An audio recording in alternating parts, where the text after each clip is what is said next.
كابتن طارق راغب المدير الفني للفريق 21 من نادي البلديه، مرحبا بك يا كابتن. اهلا بك يا كابتن. النهارده تواجدكم النهارده في اليوم الرياضي النهارده اكتشاف للمواهب.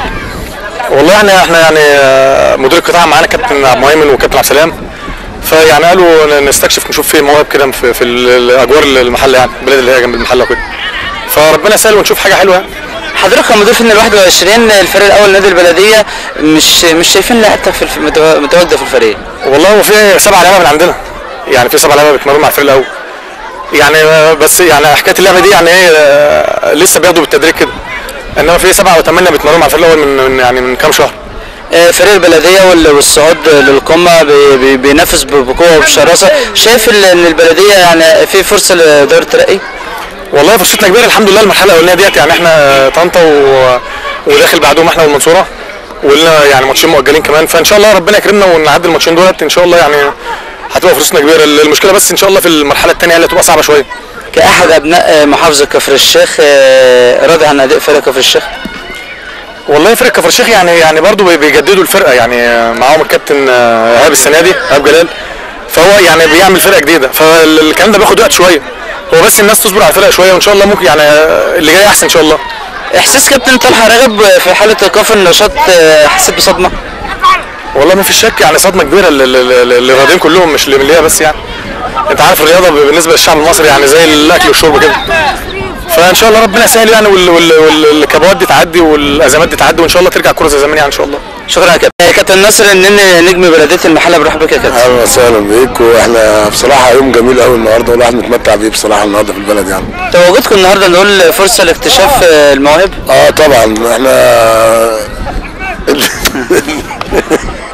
الايام دي بندور على لعيبه الناشئين كتير بس باذن الله، وكابتن هنداوي بصراحه يعني ساعدنا في الحاجات دي باذن الله، وربنا يكرم باذن الله نشوف حاجات كويسه ناخدها معانا باذن الله واحنا ماشيين باذن الله. كابتن ناصر النني ولد لاعبنا الكبير كابتن محمد النني نجم المقاولين السابق ونجم نادي بازل السويسري، طبعا محمد شارك في لقاء امس. لا في روسي كان بيلعب فرقه من روسيا وهم خسروا 1-0 بس هم صعدوا ولعبوا توتنهام باذن الله حاله من ود تسد مدربي قطاع الناشئين بنادي البلديه، يعني شايفين ألفة طبعا لا هو طبعا الكابتن عبد المهيمن والكابتن عبد السلام عاملين ألفة جامده بين المدربين وكده. نرجع لمحمد تاني الماتش بتاع توتنهام لو صعدوا بيبقى هو اول مره فرقه بازل تصعد للدور دوت في وجود محمد النني ومحمد صلاح، وطبعا هم ماشيين كويس هناك وربنا يوفقهم كمان ومزيد من الاحترافات، وانا امنيه حياتي ان هو يلعب في ريال مدريد او برشلونه باذن الله يعني. كان من عيوب اللاعب المصري عدم التأقلم مع الاجواء الاوروبيه، شايفين محمد بيكلمك ازاي عن الغربه هو طبعا هو اول مراحل حته اللغه والحاجات دي برضه بتبقى صعبه على اللاعب المصري وكده، وبعد كده اتاقلم مع محمد صلاح وكده، هم اتنين طبعا انا متنبأ لهم بحاجه جميله انهم من احسن لعيبه في مصر، وهم بيلعبوا منتخب مصر مع الفريق الاول، وربنا يكرمهم في ماتش منتخب مصر ان هيبقى صعودهم كاس العالم ديت، هيبقى من حاجات لمحمد النني، من يعني حاجات هي بتتكتب له في تاريخ الكوره بتاعه باذن الله، ان هو في منتخب الشباب لاعب كاس عالم، منتخب الاولمبي اللي هو لندن وكده، وطبعا لو راح كاس العالم هتبقى ده انجاز ووشه حلو على الفرق كلها في ان شاء الله حتى في بازل باذن الله يعني. نادي بلديه المحله والمنافسه الشرسه مع المنصوره مع طنطا، شايف فرصه البلديه ازاي في الصعود لدوري الترقي؟ لا البلديه باذن الله انا متوقع لها تصعد السنه دي باذن الله، في ظروف مثلا طبعا الجو اللي هو ما كانش فيه كوره وكده، بس باذن الله انا متوقع البلديه انها تصعد السنه دي باذن الله. شكرا يا كابتن. الله يكرمك. قطاع الناشئين بنادي بلديه المحله، برحب بك يا كابتن. اهلا وسهلا في بلدنا الثاني، واعتبر ان انا قاعد في بلدي مع كابتن مجدي الهنداوي. النهارده نقول فرصه لاكتشاف المواهب من خارج بلديه المحله؟ والله يمكن انا شايف عناصر كويسه في المباراه النهارده من صغار السن بالذات يعني، وان شاء الله يبقى في اختيار تام لبعض الناشئين من المباراه النهارده ان شاء الله. نقول فرصه بلديه المحله في المنافسه الشرسه على الصعود مع المنصوره مع طنطا مع بلقاس سمنود، نقول ان خلاص نقول المحله بدات الطموح بدا يتغير. لا ابدا والله، هو بس يمكن ماتشات بتتأجل كتير والمباريات ما بتتلعبش في ميعادها، وده سبب تأخير منافسة مباراة ورا مباراة ورا مباراة، لكن بتعطل الدوري بيعطل كتير، فهو ده اللي مأخر النتائج. لكن انا على يقين ان فرقة البلدية ان شاء الله تصعد السنة دي ان شاء الله. نقول المواهب مليئة ببلدية المحلة، بس في تشكيلة الفريق الأول ما بنشوفش حد من قطاع الناشئين.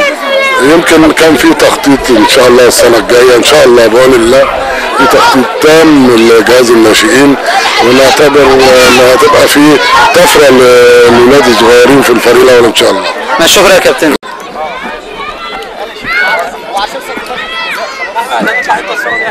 النهارده يا كابتن واحدة محمود عشان بس الجوع.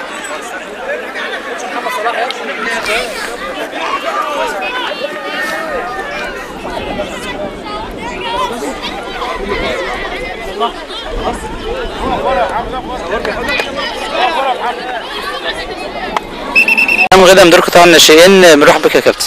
اهلا وسهلا، شرفنا بيك. نقول النهارده تواجدكم النهارده في قرى محافظه كفر الشيخ، بتجوبوا القرى يا ترى بتكتشفوا مواهب ولا ايه اللي بيحصل؟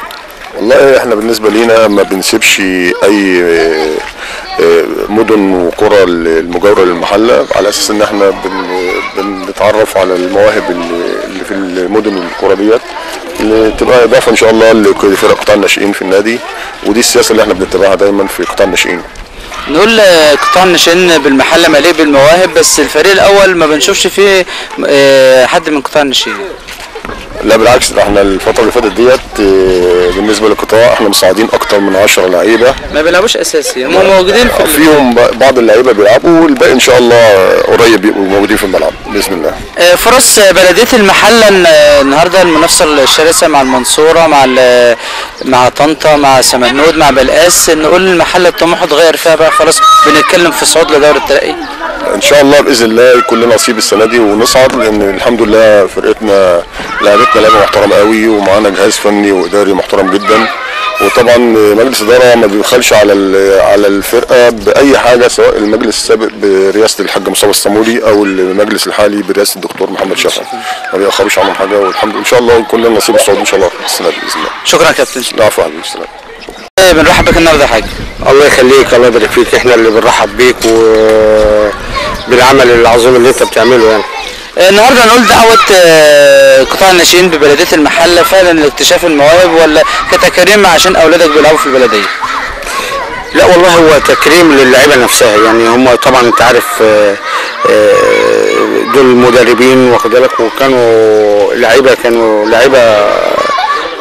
لعيبه كبار قوي يعني، فكان لابد اننا نجيبهم والناس تيجي تتفرج وتشوف الكرة الحلوه واخدك، واظن انت شفت يعني واتفرجت، شفت الكرة احسن من الكرة اللي الشباب بيلعبوها كمان يعني. شايفين ان الكرة فيها ملعب كبير، المفروض ان يكون في مواهب، يعني عايزين رعاية افضل للناشئين المنطقة. والله انت قلت لي يا كابتن على الفكره دي واحنا هندرسها يعني واخدك، طبعا خاصة وجود كابتن علي بسيون نجم غزل المحله السابق هنا وخلاص بيفكر في الاعتزال، ممكن نقدر نستفاد بيه. الفكره دي انت طرحتها واخد بالك، وان شاء الله احنا بنفكر فيها تفكير جدي واخد بالك، وان شاء الله يمكن المشروع يدخل حيز التنفيذ ان شاء الله. كابتن نقول النهارده بحكم حبك لبلديه المحله، فرصه بلديه المحله في الصعود، خلاص منافسه شرسه مع المنصوره وطنطا وسمنود، نقول خلاص الكلام بيتغير في بلديه المحله بقى، صعود لدوري الممتاز، شايف الفرصه جايه السنه دي؟ انا شايف ان الفرصه جايه السنه دي، لان هم كانت البدايه يعني كانت متوسطه، انما دلوقتي واخدك اظن يعني خدت الكيرف الاعلى دلوقتي واخدك، وفرصتهم ان شاء الله تكون سانحه السنه دي يعني ان شاء الله.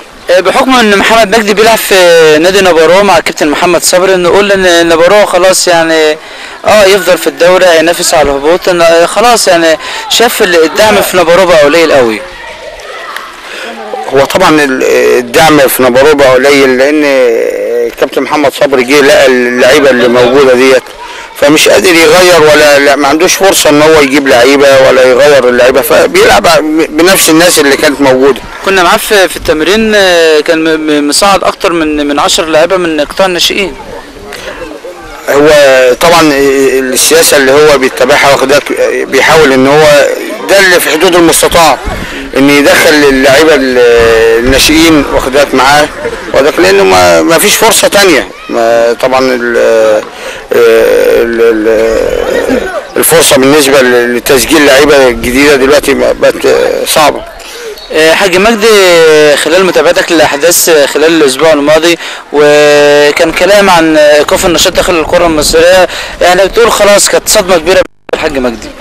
طبعا واخدك، طبعا صدمه ليا ولشعب مصر كله واخدك. الناس بيحبوا الكوره ويعني الحاجه الوحيده اللي يمكن